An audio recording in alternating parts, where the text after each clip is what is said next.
बच्चे देश का भविष्य होते हैं, देश के कर्णधार होते हैं। उनकी आधारशिला मजबूत हो, इसके लिए उनमें साहित्य के प्रति रुचि और पढ़ने की आदत का होना बहुत ज़रूरी है।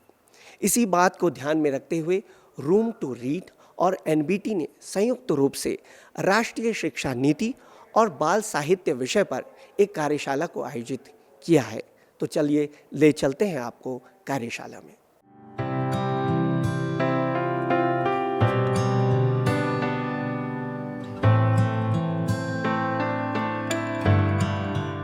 दिनांक 9 जून 2022 को देहरादून स्थित दून विश्वविद्यालय में रूम टू रीड और राष्ट्रीय पुस्तक न्यास के संयुक्त तत्वावधान में बाल साहित्य विषय पर मूलभूत साक्षरता के संदर्भ में कार्यशाला का आयोजन किया गया। इस कार्यशाला का उद्देश्य बच्चों में साहित्य के प्रति रुचि उत्पन्न कर उनकी भावी आधारशिला को मजबूत करने के साथ साथ उनमें पढ़ाई के प्रति आदत को और प्रबल करना है। कार्यशाला में बुनियादी साक्षरता के क्षेत्र में नई शिक्षा नीति के संदर्भ में सभी स्कूलों में गुणवत्तापूर्ण बाल साहित्य की उपलब्धता और प्रचार के लिए विचार विमर्श और कार्यों के लिए महत्वपूर्ण मुद्दों को सामने रखा गया। कार्यशाला का आगाज दून विश्वविद्यालय की कुलपति प्रोफेसर सुरेखा टंगवाल के संबोधन भाषण से हुआ। उन्होंने अपने संबोधन भाषण में बच्चों में बाल साहित्य के प्रति रुचि पैदा करने संबंधी विचारों को बड़े ही रोचक ढंग से प्रस्तुत किया। So in my opinion that children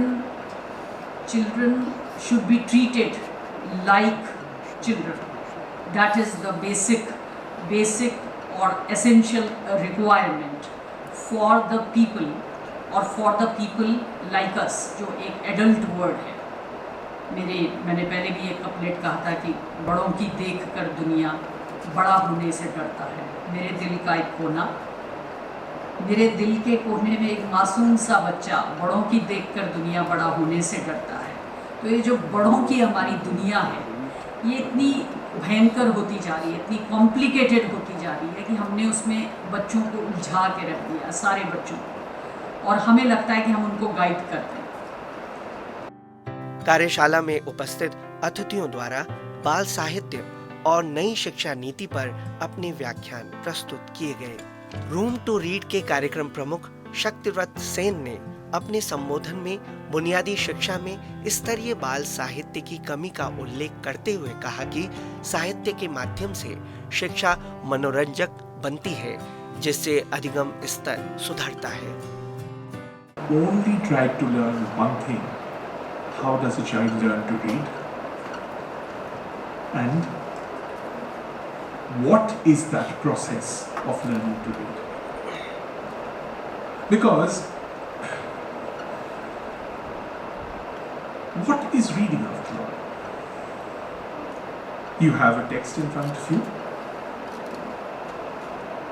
You're skimming through the text. Depending on which script are you reading, it's either left to right or right to left or even vertical. Depending on the script that you're reading, your eyes are skimming and you're pausing, you're standing, you're thinking while you are reading, and then you go forward to the next part of the text.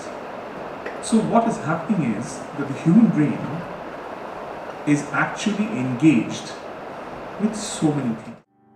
National book trust की स्वाति बडोला ने कहा कि कार्यशाला में बच्चों की भीड़ साफ संकेत देती है कि किताबें आज भी उनको खूब आकर्षित करती हैं। राष्ट्रीय शिक्षा नीति 2020 देश की आज़ादी के बाद पहली बार शिक्षा पद्धति में व्यापक बदलाव का संकेत देने वाली है। इसमें हमारी युवा पीढ़ी विद्यार्थियों के बचपन के समग्र विकास की संकल्पना प्रस्तुत की गई है, ताकि वह न केवल शैक्षिक और कौशल विकास की दृष्टि से सुयोग्य जीवन में चहुमुखी प्रगति कर सके, बल्कि यह शिक्षा उन्हें अच्छा संवेदनशील मानव बनने में भी सहायक हो। इस शिक्षा नीति में शिक्षा और ज्ञान को भारत केंद्रित बनाने का प्रयास किया गया है। शिक्षा और शोध की गुणवत्ता को भी अंतर्राष्ट्रीय मानकों के अनुरूप ढालने में इसमें कोशिश की गई है, ताकि हमारे विद्यार्थी उच्च शिक्षा के लिए विदेश जाने के आकर्षण से बचें, अपने देश में ही उच्च शिक्षा प्राप्त कर सकें। साथ ही विदेशी विद्यार्थी भी भारत में शिक्षा के प्रति आकर्षित होकर यहाँ आए, जैसे कभी नालंदा और तक्षशिला विश्वविद्यालय विश्व में प्रसिद्ध थे और हजारों विद्यार्थी यहाँ आकर पढ़ते थे। कार्यशाला में शामिल शोधार्थियों ने भी अपने विचार साझा किए। यहाँ पर जो एग्ज़िबिशन एनबीटी ने लगाया हुआ है, तो उस पर विभिन्न तरह की प्रकार की किताबें यहाँ पे देखने को मिल रही हैं, और ये बहुत अच्छा एक इनिशिएटिव है, क्योंकि मेरे को पता है कि एक औसत भारतीय सिर्फ लगभग साल में एक किताब पढ़ता है। तो रीडिंग को एनकरेज करने के लिए जो इनका मिशन है और जो एग्जीबिशन ये कराते रहते हैं, और आज ये हमारी यूनिवर्सिटी में आए हैं, इसको देख के मैं तो बहुत खुश हूँ। और जितनी डाइवर्सिटी यहाँ पे बुक्स की है, अलग अलग तरह की किताबें यहाँ पे दिख रही हैं, कल्चरल हैं, अलग अलग लैंग्वेजेस में है, लोकल लैंग्वेजेस में है, इंग्लिश में है, हिंदी में है, और चिल्ड्रन के लिए हैं, और जो हमारे एज के रिसर्च स्कॉलर्स हैं उनके लिए भी कुछ ना कुछ है। हर व्यक्ति को कुछ ना कुछ यहाँ पे मिल जाएगा। उस चीज़ की मुझे बड़ी खुशी है। यहाँ पे बुक्स अलग अलग वैरायटी की बुक्स हैं, अलग अलग टॉपिक्स पर है। ट्राइबल्स इन इंडिया से लेके खप पंचायत तक हर चीज़ पर है, हर टॉपिक्स पर है। और स्पेशली चिल्ड्रंस लिटरेचर पर जो बुक्स अवेलेबल हैं यहाँ पर, उससे मतलब छोटे बच्चों में बचपन से ही रीडिंग की हैबिट इनकलकेट करने के लिए बहुत ही अच्छा माध्यम है। और इसमें हिंदी में, इंग्लिश में और जौनसारी, कुमाऊनी, गढ़वाली, बहुत सारी लैंग्वेजेस में ये बुक्स अवेलेबल हैं, जो कि अलग भाषाओं को भी प्रमोट करता है, जो काफ़ी अच्छा एक आइडिया कॉन्सेप्ट है। बुनियादी शिक्षा और बाल साहित्य पर आधारित पुस्तक, जिसमें शिक्षाविदों और साहित्यकारों के संवादों का संकलन किया गया है, लोकार्पण भी कार्यशाला में किया गया। ये कार्यशाला हमारी एक सीरीज़ में है, जिसमें हम लोग बाल साहित्य के ऊपर बातचीत कर रहे हैं। जैसे कि अभी आपने देखा होगा कि हमारी जो नेशनल एजुकेशन पॉलिसी है, इसमें काफ़ी सारी बात बुनियादी साक्षरता को लेके हुई है। निपुण मिशन अनाउंस हुआ है। निपुण मिशन बात कहता है कि हम लोग बुनियादी साक्षरता या फाउंडेशन लिटरेसी पे काम करें। जिस तरह की बातचीत आज बुनियादी साक्षरता को लेके, हमारा ये उद्देश्य है कि बाल साहित्य को लेके भी इस तरह से बातचीत हो। बाल साहित्य की एक बहुत अहम भूमिका है। न सिर्फ अगर एक किताब, जिसे कहते हैं पिक्चर बुक, एक छोटे से बच्चे के हाथ में आती है, तो वो एक कहानियाँ बनाना शुरू करता है। वो भी पढ़ना नहीं जानता, पर फिर भी वो पढ़ रहा है उस किताब को। तो बाल साहित्य वो बच्चों के अंदर वो मोटिवेशन, और उसे लगता है पढ़ना एक आनंद देने वाली प्रक्रिया है। हर बच्चा एक पाठक बनना चाहता है, पर क्या उसे वो किताबें मिलती हैं जो उसको अट्रैक्ट करें पढ़ने के लिए? क्या उस तरह के लिटरेचर्स हम लोग डेवलप कर रहे हैं? क्या उस तरह की उपलब्धता हर अंचल पे, हर कोने में है कि नहीं है? तो इसको लेके एनबीटी से भी हमारी लगातार बातचीत है कि किस तरह से हम लोग जॉइंटली एफर्ट करें, जहाँ दून यूनिवर्सिटी से as a serious academic subject की तरह प्रमोट करता है, और एनबीटी के साथ मिलके हम लोग कैसे स्टेट लेवल के हर कोने में एक अच्छा लिटरेचर बच्चों को अवेलेबल कराएं, और साथ में हम लोग इस तरह का डेवलप भी करें। जैसे हम लोगों ने स्थानीय भाषा जो हमारे राज्य की हैं, गढ़वाली, कुमाऊनी, जौनसारी, इनमें जो हमारी लोकल फोकलोर्स हैं उनकी स्टोरीज़ डेवलप करी हैं, ताकि बच्चा वो देखे कि मैं जो भाषा घर में बोलता हूँ, मेरी माँ जो भाषा बोलती है, उसमें भी कहानियाँ उपलब्ध हैं। तो ये एक साझा प्रयास है तीनों इंस्टीट्यूशन का, जिसको आगे लेके हम लोगों की बातचीत ये भी हुई है कि हम लोग कुछ कोर्सेज डेवलप करें चिल्ड्रन लिटरेचर को लेके।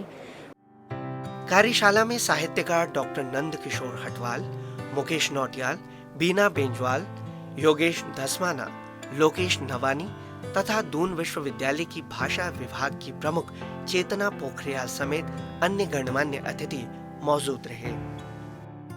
विश्वविद्यालय के इस कैंपस में ये विशेष कार्यशाला आयोजित की गई है।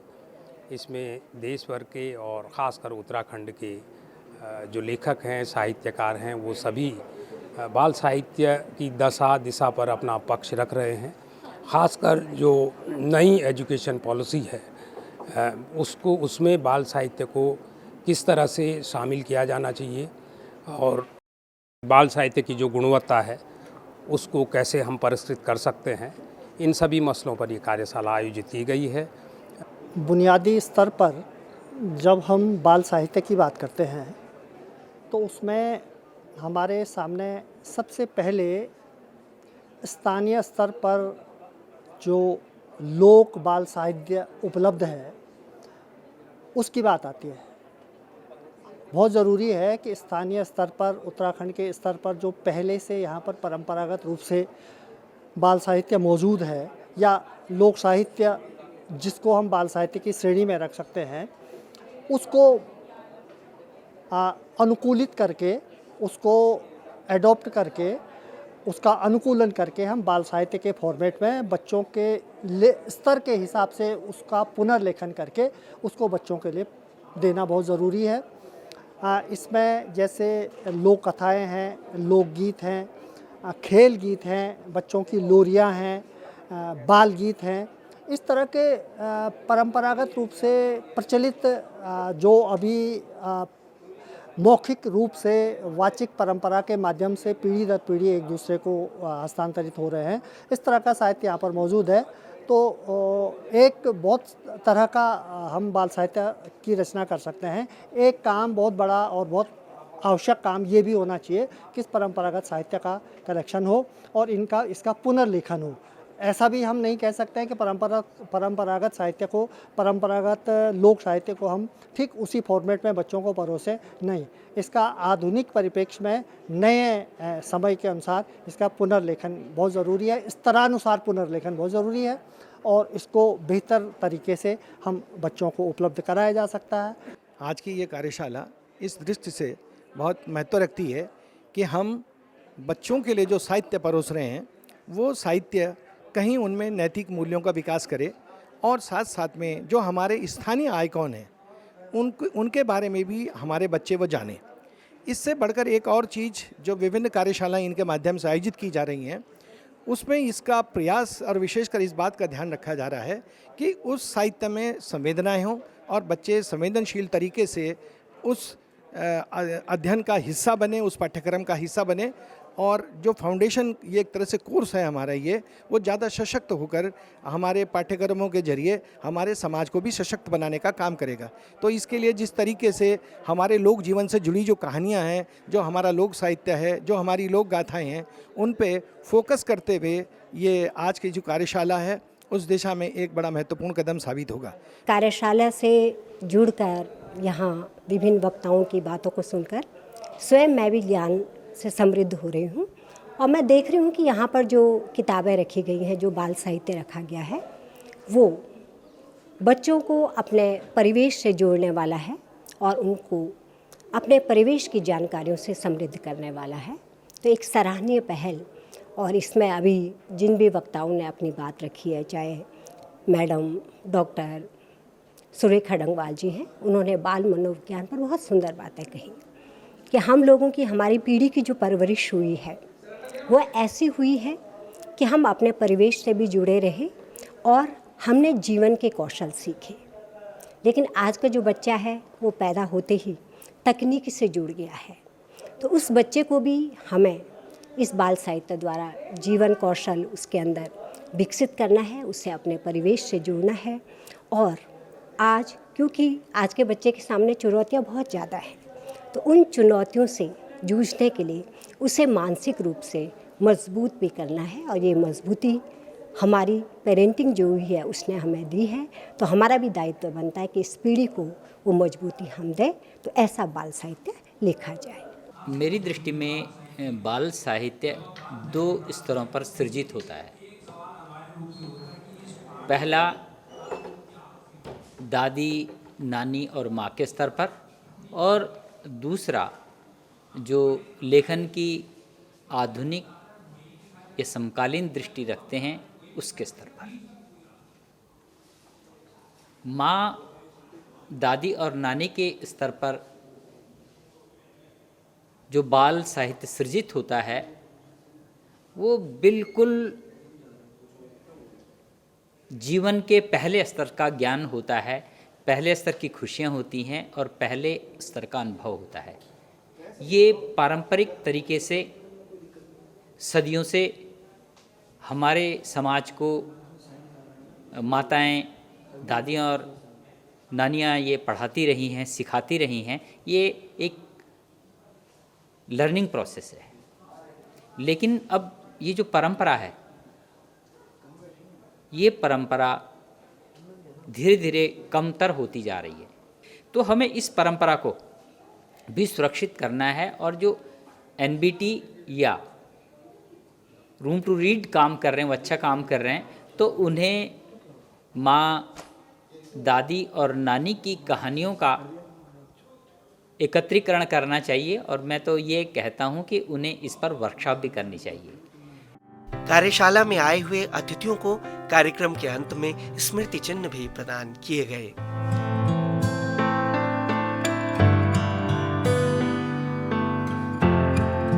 रूम टू रीड एनबीटी द्वारा संयुक्त रूप से दून विश्वविद्यालय में राष्ट्रीय शिक्षा नीति और बाल साहित्य पर आधारित कार्यशाला का आयोजन किया गया, जिसमें साहित्यकारों ने अपने विचारों को हमसे साझा किया।